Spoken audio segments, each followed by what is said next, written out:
make sure you avoid letdown, especially where you have a 2-win team ahead of you here? Yeah, we've had that mindset since we beat Buffalo. Kind of ignore the noise. Know we got to get some more attention and some more media. Just know that it's any given week in this league. Just coming off a win, and they got great players. So we got a tough task, and they're coming here with wanting to beat in division. We're wearing whatever jerseys, and they're gonna have something to play for, and they still do. So they're gonna be a tough challenge, and I think it's, like I said, any given week. So you got to prepare on a short week and kind of win that battle.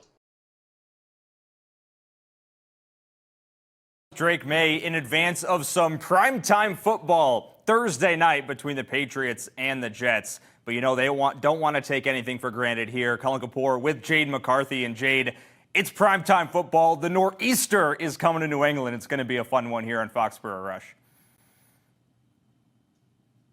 Maye there, and this team, if you want to say they're drinking the Kool-Aid, that's what they're doing. Like, they don't believe that there's any team that you can look past in this league. And by the way, that Kool-Aid's worth drinking, because last I checked, the Jets have won back-to-back games. Last I checked, Buffalo lost to Miami last weekend. There's lots of reasons to believe that you can't look past anybody in this league. The unis, they're pretty slick, right? Did you take a peek at these? I mean, what do you think? I like these digs. I really like them. And I remember, breaking these down earlier on when they were announced. I was one of the few people that actually loved these Nor'easter jerseys. You can see the details. I think these are going to look fantastic on the field in Thursday Night Football. The place is going to be packed. Gillette's going to be rocking. I love those helmets with the frosty blue and then the stripes and then the new letter mark. It all looks really great. I'm really excited to see that place packed. And, New England coming off of what has been a fantastic winning streak, trying to make it 8 in a row. They got the Jets in town. I mean, overall, I think it's just going to be a fun night of football, and I'm hoping for a really, really good game for New England. Yeah, I was looking down because I was checking the forecast for tomorrow night. Because it's gotten chillier, but it actually looks like it's going to be going the other way and maybe getting a little bit warmer. So we'll see what that looks like, going into the game, of course, but doesn't look like there's any rain or other precipitation. We start to get to this time of the year and you're like, oh, is it going to be snowing at one of these games? That always becomes a question. But I think the reason I go that direction is because we heard the Patriots yesterday come out and say, yeah, we're going to practice outside. We're not going to go in the bubble, when that was in fact an option. And you want to actually shorten our team meeting? No. Like, don't actually do that. We like those 25 minutes. Mike Vrabel spoke about it. Drake Maye spoke about it. Let's hear from them. Trying to just move the time back to give them some more rest, but not shorten the meetings. I said, hey, I can give up 25 minutes on Thursday in the squad, and they all were like, no, that's an important meeting. The leaders were like, that's an important meeting. We do the mental performance. We like the questions and all that. And I said, okay, and then we'll figure out a way to make the schedule. But that just used that as an example that it wasn't a setup question. It was like me just trying to find some extra time to give them in the meetings, but also, come in a little later. And, I appreciated that they thought that was an important part of their day as well. So I think it is just about the leadership. Vrabel told us that he offered you guys to just take 25 minutes off a meeting to give you more rest, and the leaders collectively said, no, we want to have the full meeting. Just, curious, why was that important to you guys? Yeah, I think it's shooting. Not take shortcuts. I think to not let little things lack or slack. And I think the big thing is to stay what we've been doing. Try to keep the same mentality. And he has today to go inside, and we're going to go outside. So just little things of trying to not let the little things go, and know that these things will matter and have mattered for us in the past, and I think will show up again. What's that expression? The way you do anything is the way you do everything, right? I mean, it just feels like this Patriots team is on board with the schedule that's been put in front of them, not taking any shortcuts, as we just heard the quarterback say, and it ties into maintaining that same approach, regardless of who's walking into their building, what their record is, who they're going on the road to try and face, what they did the week before. Like, none of that matters. It's all about staying true to their own identity and what they believe they can do. And obviously, they have turned a lot of heads at this point around the National Football League with the way that they went down and handed the Bucs a loss. They've cracked Tom Brady's top 3 in the power rankings this week. If you were curious to know, he released them, and the New England Patriots are sitting there in the 3 spot. So, even the former quarterback is taking notice as to what this team is doing, Colin. Yeah, Jade, if we needed yet another indication of the culture of this Patriots squad, what Mike Vrabel has brought in and instilled, I think we got it. And I don't even know if we needed another one, because the play on the field is really telling that story as well. And it's so great to see, especially the thing about the weather, because obviously this is going to become more of a factor as we go on. It already snowed in Chicago this past Sunday, so the snow is going to start coming here in the Northeast, and it's going to become so important. If the Patriots go into Buffalo in a playoff game, obviously it looks like that might not be the case, and there might be a playoff game in New England if we're looking down the line. But the weather is going to be a factor regardless. Drake Maye is going to have to stand up there in blizzards, in freezing cold temperatures, and deliver pinpoint passes at some point this season. The rest of the team is going to have to weather storms as well. So it's really great to see that they're starting that preparation now. And you remember back to Tampa Bay, it started downpouring. A monsoon happened right when the offense stepped on the field in Tampa, and they got through that as well. Drake Maye himself is saying he missed a couple of throws, but he was able to make some good throws in that weather as well. So really important to see that culture still happening. We're already in week 11. Patriots haven't had their bye week. They're in a good spot with that, but you think about a team without great leadership might be slacking a little bit at this point in the season. Patriots not doing that. The culture is great. The vibes are even better here in New England right now. Yeah. I mean, I think that there's a lot to be said for the way that this team has approached everything and the way they approach their work day in and day out, and they approach games. And obviously, we saw the rookies step up in Tampa Bay when really it was needed because of some other injuries around the team. And like you said, there was a little weather. I don't know if I'd go monsoon, but it did only precipitate when Drake Maye was on the field. So I will give you that. It was kind of one of those like, wait a second, oh wait, now it's gone. Okay, moving on here. And he sailed some throws, and you're like, okay, he also doesn't always get off to the strongest start, and sometimes that's worth paying attention to as well. So I think those are all things that we're going to look at, as they get set for this Thursday night game against the New York Jets, and they're going to have to do it, possibly, still short. I think we're still waiting to see exactly what it's going to look like from a, availability perspective. Ramondre Stevenson was limited in practice, so at least he's back out there. He's been dealing with that toe injury. That's something that we'll continue to keep tabs on. Christian Barmore practiced in full. Terrell Jennings was limited as well, to go back to the running backs, and Travion Henderson was a full participant in practice. So those are, good things to see. They did make a move in terms of depth, if you will, on the practice squad. Yesterday, the Patriots signing Jonathan Ward to the practice squad, and they released wide receiver Brendan Rice. So look, these are like the little things that they continue to do. Obviously, though, I think the biggest indication is that you had both Ramondre and Terrell Jennings out there, at least in a limited fashion, not knowing what that was going to be, because Jennings couldn't, came out of the game on Sunday. Obviously, Ramondre couldn't go. You also don't have like full padded practices when you have a Thursday night game. So that's the other thing that is worth noting and worth continuing to keep an eye on. Stephon Diggs talked about the notion of playing 2 games in 5 days. Here's what one of the leaders in that Patriots locker room had to say. It's just shaking the body back for real. Like, go from, you get a couple of days off, so you get less and less. But as far as I think for us, the mental focus, that's going to be the biggest difference as far as coming back, shaking back, and being mentally prepared to go out there and fly around. Because once the runs to blow, ain't nobody thinking about how they feel or their body. You're just thinking about executing at a high level. And I think they put a great plan together, and we still got to keep flipping those pages and just honing in on the detail. Yeah, I mean, that's so much a part of it, right? I mean, we heard it was one of the first things that we heard Vrabel say, after the win in Tampa, like, let's get our rest, let's get our body back, let's get ready to go.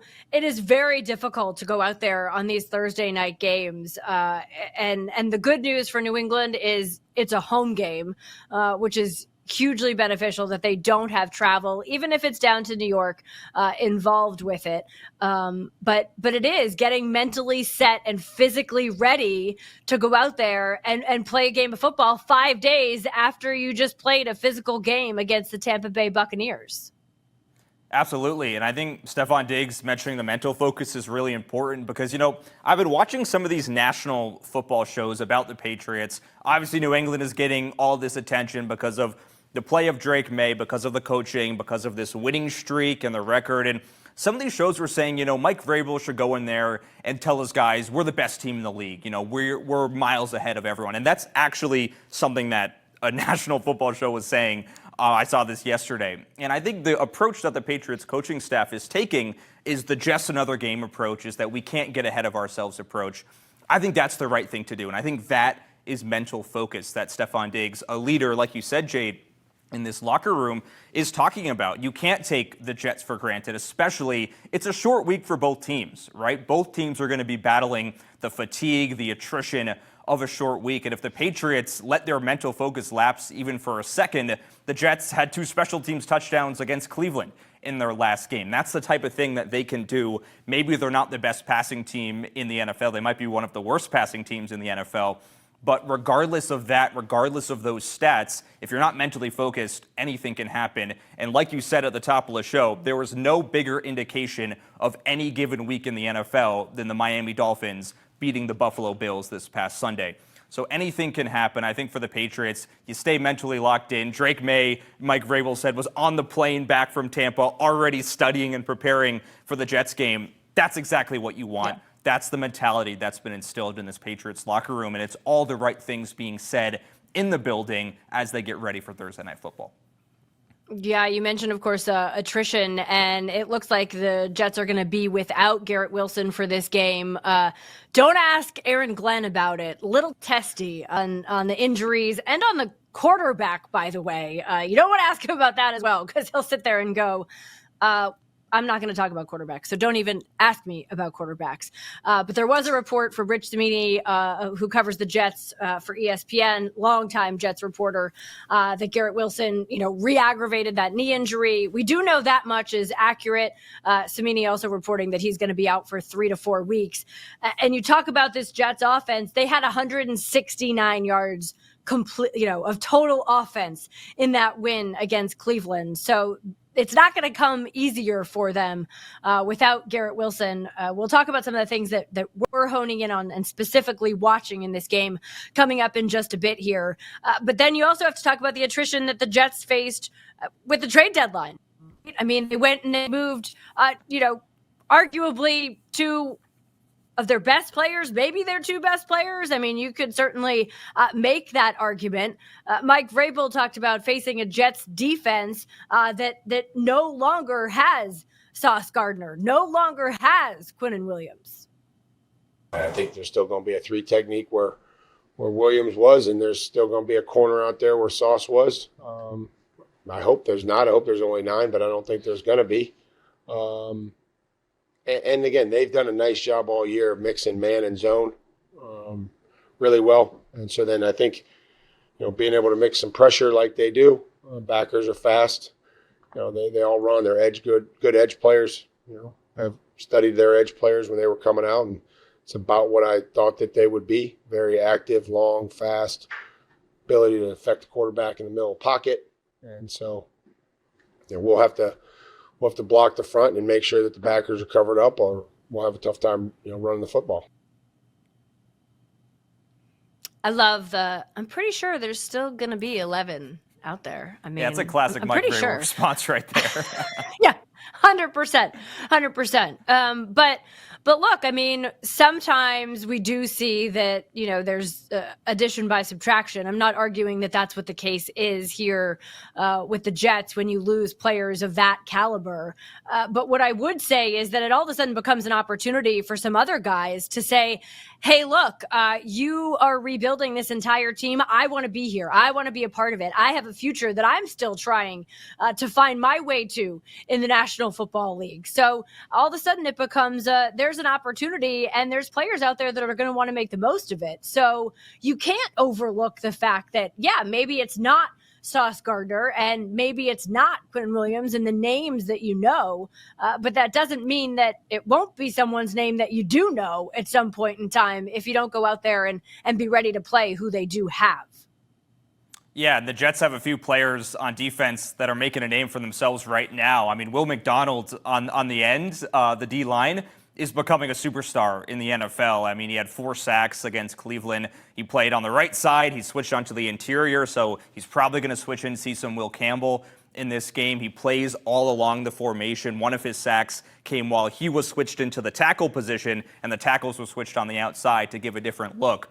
And he got right up the middle and got Dylan Gabriel for his 4th sack. So there's players on this Jets defense that can hurt you. We're going to talk about the Patriots O-line and what they've been able to do in the past few games a little bit later. But again, you can't really discount a guy like McDonald. You can't discount this entire defense just because your offense has been able to hit deep shots and has been able to generate big plays. All of that was last week. All of that was 2 weeks ago and in the 7-game winning streak. None of that yet has happened in Thursday Night Football. So you can't take these guys for granted. Will McDonald, as I mentioned, quickly becoming a household name with those 4 sacks. He's had a fantastic season overall. And the Jets' defense against Cleveland, yes, it's Cleveland, but the Jets' defense against Cleveland was able to have some big moments against Dylan Gabriel. And then you look back against the Bengals, yeah, Joe Flacco kind of tore him to shreds at points, but they were able to bend and not break at the end there and get that victory a couple of weeks ago. So overall, this is a defense you can exploit. It is not a defense that you can discount here in this game. Yeah, and I don't think there's anyone that you can discount. I mean, it's just, it's still the National Football League, no matter who it is and what you're playing. I joked, of course, don't ask Aaron Glenn about injuries and don't ask him about quarterback. But apparently you can ask him about the New England Patriots and the job that Mike Vrabel and company and all these players are doing this year. Here is the Jets head coach. I think they went to the offseason and, man, they went in and got a lot of guys that can help them be successful. Obviously, Williams, the D tackle that was in Philly, when you got Carlton Gray, a guy that I'm very familiar with. And they brought a lot of those guys. I mean, Mac Hollins, this is a guy that I just started looking at today, the toughness he brings at the receiver spot and his ability to make these big plays. And, man, the quarterback is playing at a very, very high level, and I think they're creating more explosive plays than any team in the league this year. So you have a combination of that, and I think Vrabel has done a really good job of getting that team to buy into what he's trying to do. So absolutely, you can make a huge change within a year, and I think he's done a good job of that along with the players that he's gotten. See, he'll speak effusively and at length when you ask him something he wants to talk about, I guess. But look, I mean, this is a New England team, obviously, that's sitting there with a 1.5-game lead in the AFC East. They, have the head-to-head over Buffalo by way of the win that got everything rolling here, against the Bills up there in Orchard Park this season. So Aaron Glenn, he's a first-year head coach, a first-time head coach, down there in New York, and he's following his process, right? I think at this point, we know he went in there, he absorbed everything, he viewed what he had, and he decided, this is not what I'm going to work with. Like, I'm going to go and I'm going to stockpile picks and I'm going to build from the very ground up. It's a different approach than what we've seen happen in New England.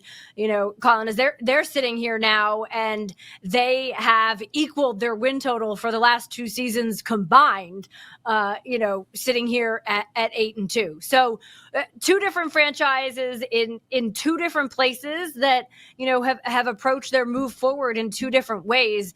And obviously, when you talk about any of that in this league, it's got to start with a quarterback when you talk about players on the field, because like if you want to talk about the starkest difference between these two teams, that's it right there. It's like we have the quarterback, they're trying to figure it out.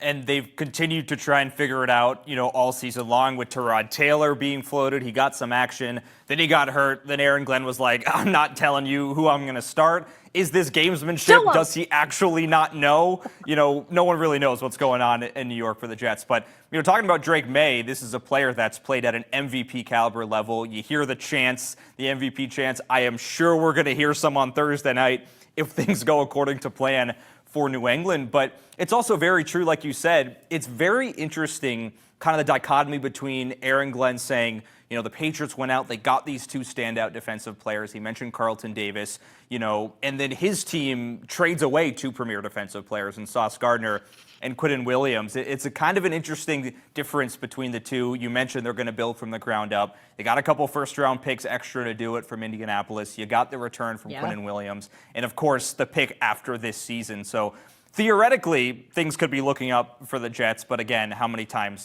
has New York media heard that about things potentially looking up for the Jets? So, you know what? The Patriots are obviously in a really great spot here with their quarterback, with the way things have been built, the culture that's been built. But still, we're week 11. We're just past that first half mark of this season. The Patriots still have their bye, a couple big matchups coming up on the horizon. So Drake Maye still has proven a lot. He's got a lot more to prove this season. There's still a lot to go for him and for the Patriots as well. Yeah, I don't think there's any question. If you can sit there and you can read they have the easiest strength of schedule of any team remaining. They only play one team that is currently sitting over 500, and that's their second game against Buffalo. But look, they still play the Baltimore Ravens. Last I checked. Yeah, and by the time that game happens, Baltimore's probably going to be at or above 500 anyway. Exactly. So things can change fast in this league. And, until you're there and you're holding a Lombardi trophy, arguably, you haven't done much. And most guys will tell you that. So there's guys who play their entire career and never have that opportunity. And that's what everybody dreams of in this league.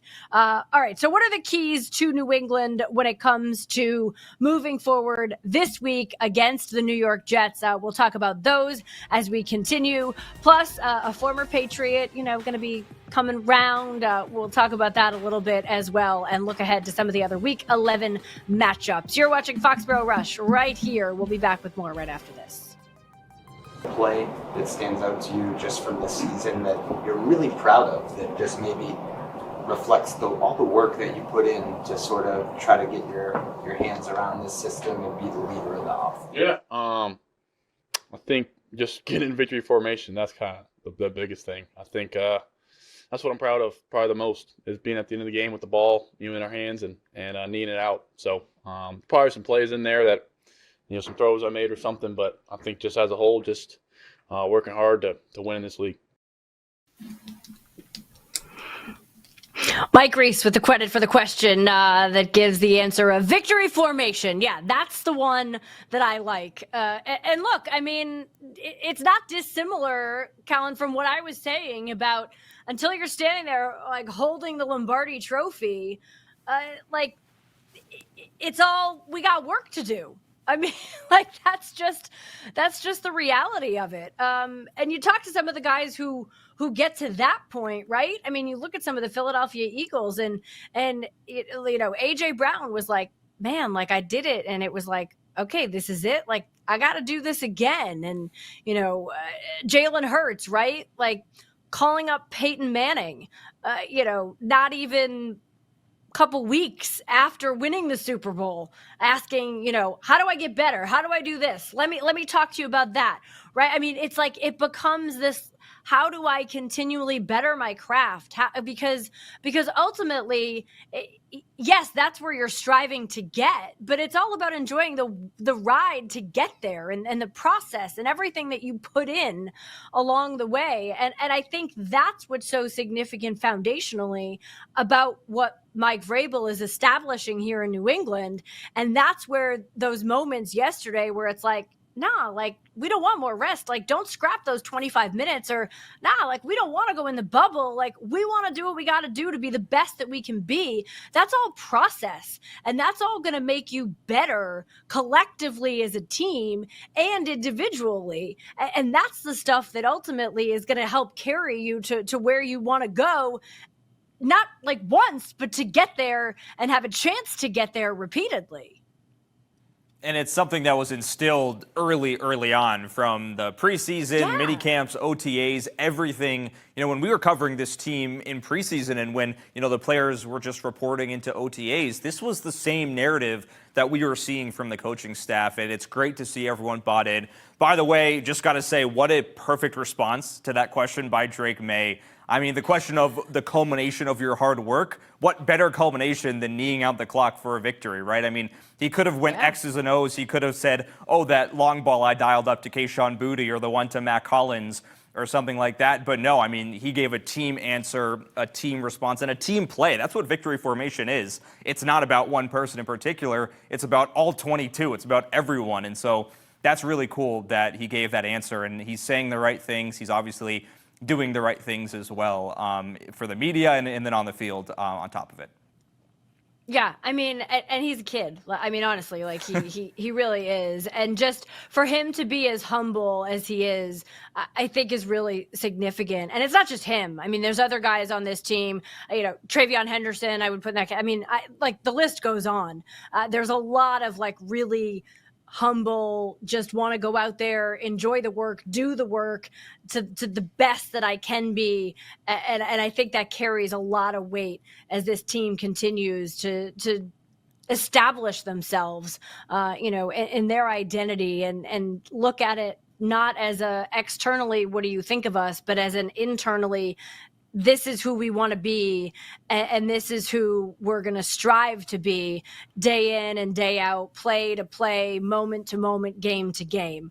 All right, so let's get to the game at hand here and talk a little bit about the New York Jets and what they're facing and really what we're watching in this game. First, let's hear from Stephon Diggs talking about this New York team and what they expect the Jets to bring in for Thursday Night Football. I think it's a challenge generally, and because they actually have a lot of playmakers on the team. You see, they were in a dogfight with Tampa, just like us. You know, you see they had that sparingly here and there success, those flashes of like they're going to be a good team. You know what I'm saying, when they put it all together. So they've been having some success. I think they're coming off a big dub. It's just, you know, it's going to be another test for us. Like, people get caught up in the records and that kind of thing, but their defense plays sound. They got good edge rushers. They have good guys in the back end that make plays. So I think it's just another test for us. Like, don't get caught up in what everybody say about a team. You know, take it for face value on what you see. So true. Like, take it for what you see. Don't listen to what anybody else has to say. You know, and then Diggs uses his word of the week always is, you know, it's the next test. It's what's in front of us. It's like, can we pass this one? Every test is a little different. Every test has the ability to show you something about who you are and who this team is and what this team is going to be. What are you watching in terms of this team as they get set to take on the Jets Thursday night, Colin? Yeah, Jade, I'll start with the obvious one. I'll start with Drake Maye here as we'll get to our next keys here in a moment. With Maye, I think you kind of hit the nail on the head. It's a different test than Tampa Bay, right? Tampa Bay was obviously the big one. This is your first, you know, MVP candidate you're playing against in Baker Mayfield. This is the Todd Bowles defense you're playing against that oftentimes disrupts opposing offenses. And Drake Maye rose to the task. The Patriots rose to the task in that one. Now, this is different for a few reasons for Maye. First things first, that end zone interception at the end of the Tampa Bay Bucs game, I think we might see Drake Maye and the Patriots be just a hair more conservative in this game. I'm not going to say they're not going to dial the ball up down the field. I think maybe Drake Maye is going to be a little bit quicker in his decision-making, maybe utilize the intermediate and the short areas of the field just a little bit more. in this one. And I think that's going to be really important just to see how do you bounce back from that end zone interception, from frankly getting hit a lot in that game against Tampa Bay. So that's the first thing about Drake Maye, but also under the lights, prime time, at home, the jerseys, the atmosphere rise up to that occasion as well. I'm very interested to see how Drake Maye plays in prime time for the first time since Buffalo, a conference game for the first time since Buffalo. There's a lot of factors here that I'm very, very intrigued to see how Drake Maye responds to, and then also push the ball down the field a little bit, but also take what the defense gives you. This is the Jets defense. You're going to get opportunities in the intermediate area of the field. It's just going to happen. Do you take those or do you continue to push down the field? I think we'll see a little bit more of that gap being bridged in this one instead of the constant deep shots like we've seen against Tampa and in weeks prior. Yeah, I mean, the long ball just works so darn well for him. Like, I mean, if it's there, you're gonna try to do it. But it is amazing to watch because, especially, you think about, the one last week where it was, I mean, you talk about having to be on pace with the speed of the guy who's running, and there's variation there. So, and you have such a small window to put it in, and yet he does it. It's a thing of beauty. So I'm all for the Patriots continuing to exploit that part of his game. And, you heard Aaron Glenn talk about the explosive plays that this team has and the success that they have with it. But I agree with you in terms of I'm curious to see how he comes out to start this game. And we've seen them play so well on the road, obviously one of two unbeaten teams on the road this season in the National Football League. And at home, under the lights, primetime, first home primetime game for him. What does that look like for him? How does he come out? Sometimes we do see like he's a little amped up at the start. How does he sort of rein it in, slow it down, get off to a strong start, a fast start? We've talked a lot about the importance of that this season. And I think when you're playing a team that everybody else wants to look past, it's nice to get out there and smoothly get it going and get it going right away. So I'll be watching the start really on both sides of the ball for this team as one of the keys for the game. Give me your second one. Yeah, so I'll go as well as on the offensive side of the football, just the Patriots offensive line. And it's been a unit that, has been great to gel together this season, something we could not say about the unit last year. That was kind of a revolving door. But this Patriots offensive line has been pretty sharp overall this season. And I mentioned Will McDonald at the top part of this show. This is a game-breaking player. And the Patriots offensive line, when they face guys like that, I'm not saying McDonald is a Myles Garrett type just yet in his career, but obviously Myles Garrett had his way with the Patriots O-line in that Browns contest. The Patriots O-line gave up 1 sack against Tampa. Like I said, Drake Maye got hit a couple times, but in the 3 games prior to that, 16 sacks allowed for this Pats O-line. So I'm interested to see the pass protection, how they deal with Will McDonald, switching around spots in that formation for New York. But also on the run blocking side of things, if Travion Henderson is going to be the guy, we mentioned Terrell Jennings and Ramondre Stevenson being limited, with it being a short week, would not be surprised if Travion takes the bulk of the work again, even if one or both of those guys are active. So can Henderson get a little bit more working on the inside consistently? He had that big breakaway run on the inside zone, but other than that, 2-yard, 3-yard gains before that big outside run as well. So the offensive line against a pretty fearsome Jets D-line. Will McDonald had 4 sacks against Cleveland. The team had 6 sacks total. So I'm curious to see how that plays out for New England. Is Will Campbell and Will McDonald going to get matched up at all? I assume on a couple of plays they will be. So how that shakes out is going to be really interesting. And obviously these games are going to be one of the trenches for New England. Give Drake Maye that time if he's going to push the ball down the field, if he can stare down and work corners out of position and then hit that deep ball. Yeah. I mean, so much starts, up front, obviously. So I think 100% I'm in agreement. The Patriots offensive line, you want them to have a good game. I'll be watching the running backs in particular because of some of the injuries. Like, we have, like you said, limited in practice, and what's that going to mean for Ramondre? What's that going to mean, for Terrell Jennings? Is it, the Travion Henderson show again? I think at some point you're going to have to be careful a little bit that you don't overuse him. So these are all like the different things that they're obviously navigating and working through. But I'll be very curious to see how the running backs stack up, who's able to play, and how they use them in this game. Okay, one more each. Give me your third key here that you're watching for come tomorrow night. Yeah, real quick, it's just how the Patriots are going to deal with Breece Hall. This is essentially the last remaining true playmaker on this Jets team. I mean, Garrett Wilson is out. Mason Taylor, the rookie tight end, has had some flashes this season. The Patriots just gave up 99 yards to Cade Otton. You got to watch out for Taylor. But Breece Hall's the guy you look for. And the Patriots defense against running backs has been the best in the league by a mile, by 11 yards per game. First for the Patriots, second is the Houston Texans. They've played, to my calculation, 3 superstar running backs so far this year. Devon Achane, James Cook, Bijan Robinson, all of them held to under 50 yards. This run defense unit has been sensational. Now, Breece Hall has been great this year. He's had some huge games against Cincinnati. He had the big screen pass touchdown in the last game against the Browns, but other than that, Breece Hall's kind of been bottled up on the ground this year. So I'm curious to see how the Pats defense works with him or works against him. But also, you throw in the scrambling element, maybe the read option element with Justin Fields. How does that play out for New England? So stopping Breece Hall, making sure, he gets under that 50-yard mark that the Patriots have done to every single running back except Sean Tucker this season, which was last week, who got 53 yards. That'll be an interesting development here in this game. Yeah, I ended the streak, right? Of no one over 50 yards per game, on the ground. But yeah, I mean, 100%. I mean, I think Breece Hall is the guy you got to watch. Like, what does the Patriots run defense do against him? Are they able to, keep him bottled up? And how do they sort of come back? And you can't even sit there and say after getting like run all over, because they didn't. I mean, it's just they gave up a few extra yards than what they had, previously. So, look, their run defense has been stout all season long. You expect to keep it going against the Jets and Breece Hall this weekend.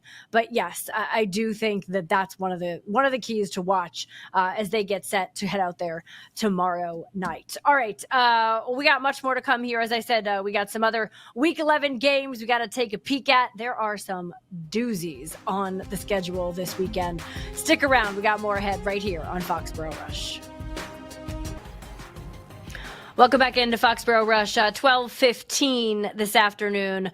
Rob Gronkowski will be signing a one-day contract with the New England Patriots, back to the old digs, to retire as a Patriot officially. And the story behind the story is he wanted to do this to fulfill the wish of a longtime friend of his who was a philanthropist here in New England, who recently passed away. And this was something that he wanted to do, I think, to honor her and her memory. But look, a lot of people have some pretty terrific memories of Rob Gronkowski's time in a New England Patriots uniform. Yeah, Jade, it's a really cool story. I mean, Susan Hurley kind of inspiring it all when Rob Gronkowski had donated a playground and donated a lot of money here to the Boston area.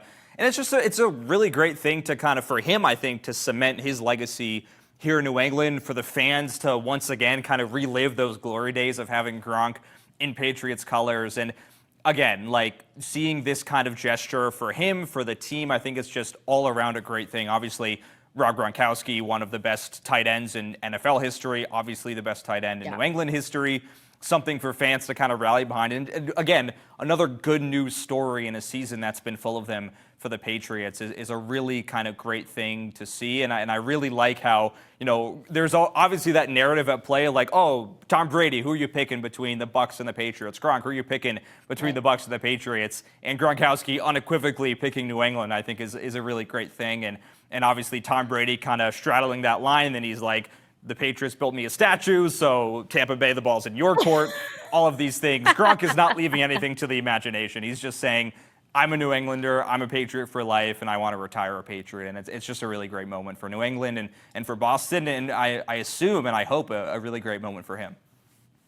Yeah, Yes. And I mean, what would it be without the Gronk spike, right? I mean, like, can you imagine like without ever having had the Gronk spike the way we all saw it for so many years in New England? Such a great moment. Come on. Look, like you said, one of the best tight ends to ever play this game. Give me some others. Like who did you love watching play that you would put on that list? Well, who did I love watching play is a little bit different. I'm a little bit younger, so I didn't really get to watch, the Tony G's of the world, and I watched the tail end of Antonio Gates' career. But I mean, top tight end of all time. I mean, he's up there. Antonio Gates is up there. I'd say Tony G is the top tight end of all time. Yeah. No question about it.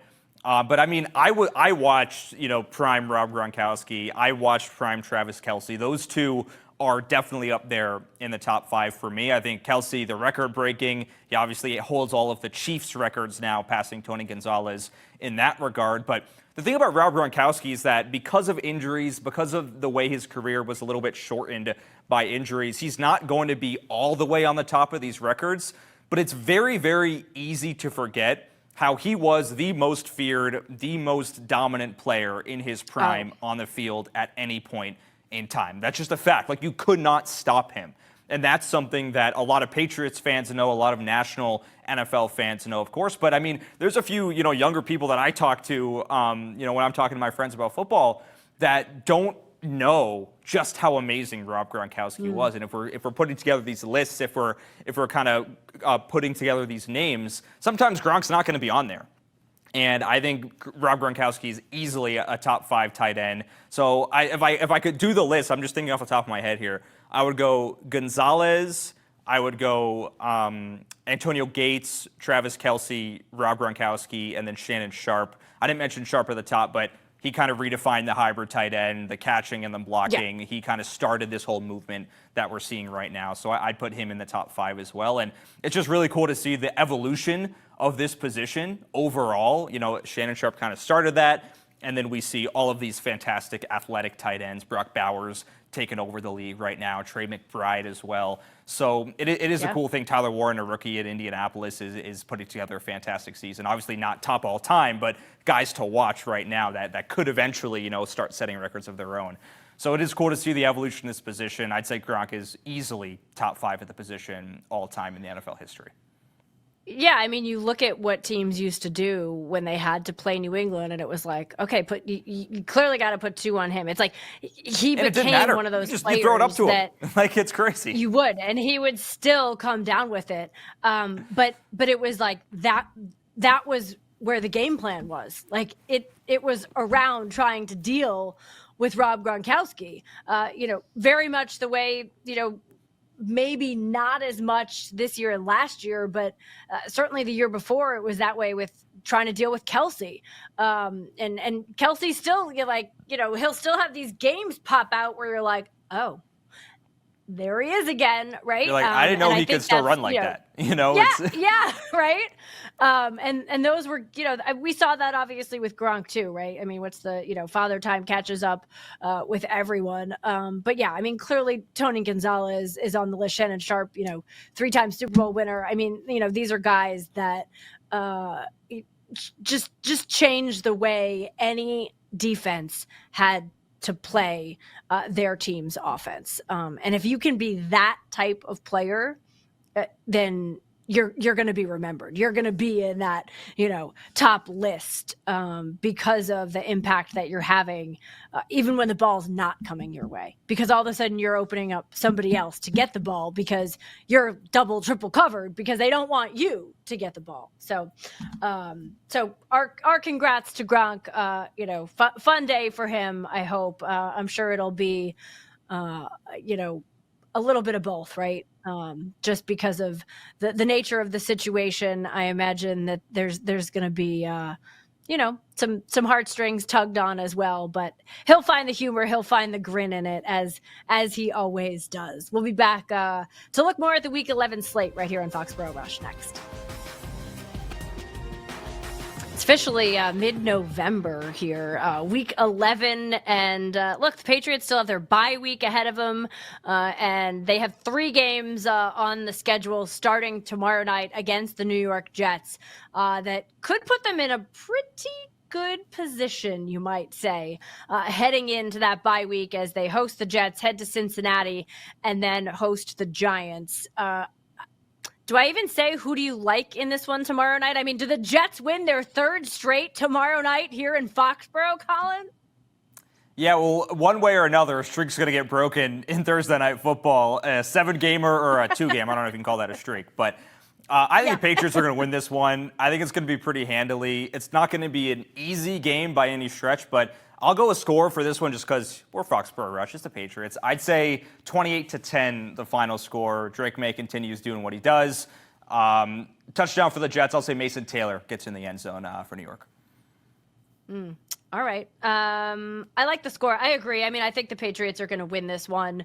I just, unless they go out there and beat themselves, I believe they'll come out on the positive end of this one. I'd like to see, them take care of the football, play a complete 60-minute game, obviously eliminate the things like the pick in the end zone from Drake, the slow start from the defense. Tampa obviously marched down the field, to start things last week. So can you shore some of that stuff up?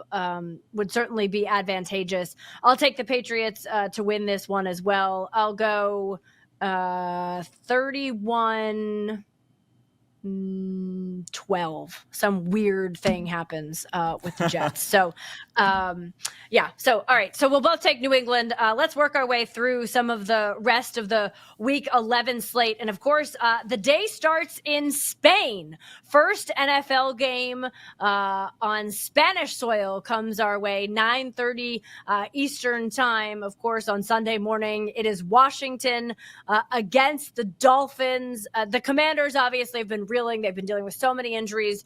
Their quarterback, Jaden Daniels, is not going to be out in this one. So it's Marcus Mariota, who, they said going into the season was like, we had to have Mariota. We knew that was one of the things that we wanted in terms of solidifying our backup quarterback. They'll take on a Miami team that, man, they were partying in the locker room. They were so pumped after beating the Bills last weekend. Who do you like over in España?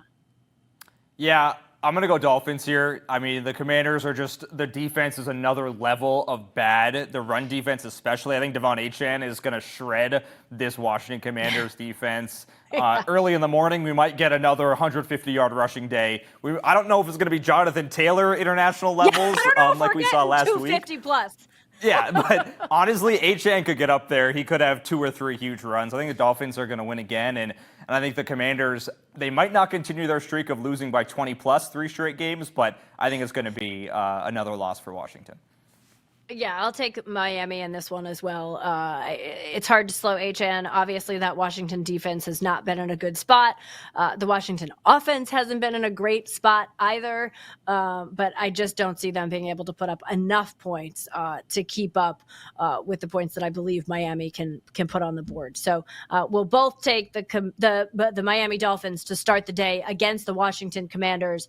1 o'clock Eastern time, Cincinnati taking on a Pittsburgh Steelers team that has been taking on water of late. I mean, goodness, it's sort of like what's going on with the Pittsburgh Steelers right now? What's going on with the future Hall of Famer in Aaron Rodgers? The Bengals may be getting this inkling of, Joe Burrow he's out here. He's planning on coming back. He's targeting Thanksgiving. Like, what? Is that enough to boost them against the Pittsburgh Steelers? Yeah, Jay, this is the Unk Bowl Part 2. Joe Flacco and Aaron Rodgers after that amazing Thursday Night Football game a month ago. I'm going Bengals once again. They have something to play for right now, and that is be a winning team, be 500 by the time Joe Burrow gets back and makes the playoffs. I think they do it again. The Steelers have just looked discombobulated over the past couple of weeks. Give me the Bengals. All right. I like your pick. I'll be different and just say the Steelers because I think they got to get it figured out. They do. I mean, it's just at some point time starts to run short. You got to get it figured out. The Jags play host to the Chargers, who got a big win, obviously, last week. Talk about against the Steelers. And I think the Chargers will take this one against the Jags. Yeah, the Jags snatched defeat out of the closet victory against the Davis Mills-led Texans. I think Justin Herbert's going to make it a little bit easier for the Chargers, and they'll take down the Jags pretty easily in this one. All right, let's go to the Bucks, who will try to get back on the winning side of things after the loss to the Patriots. They have to go up to Buffalo and take on a Bills team that, man, they want to get past that loss to Miami as fast as they possibly can. Who do you like there? This is probably the best matchup of the 1 p.m. slate, and I think the Bills are going to defend their home stadium here. They have to win this game to keep up with New England. It's going to be a great MVP candidate battle, Baker and Josh Allen. So it's going to be a really good game. I think the Bills and Josh Allen are gonna take this one though. Yeah, I'll take the Bills in this one, but I don't think it's going to be easy. There's something about this Bucks team. We know that they're obviously a good team. I think they're going to be ready to play. This is one of those games that it could come down to the final possession of the game. Like whoever has the ball last is going to be the one to walk out of Orchard Park victorious. Like I think it's that close. I think Buffalo opened as a 5.5 point favorite in this one, which actually surprised me a little bit because I think this game is going to be closer than that. Bears and Vikings. Don't look now, but hello, Ben Johnson and the Chicago Bears. Yeah, this one's going to be fun. I think the Bears are going to win. Is it going to be J.J. McCarthy at QB, or is it going to be 9 at QB? Who knows for Minnesota. But regardless of that, I think it's going to be Caleb Williams and the Bears taking down Minnesota for the second time this year.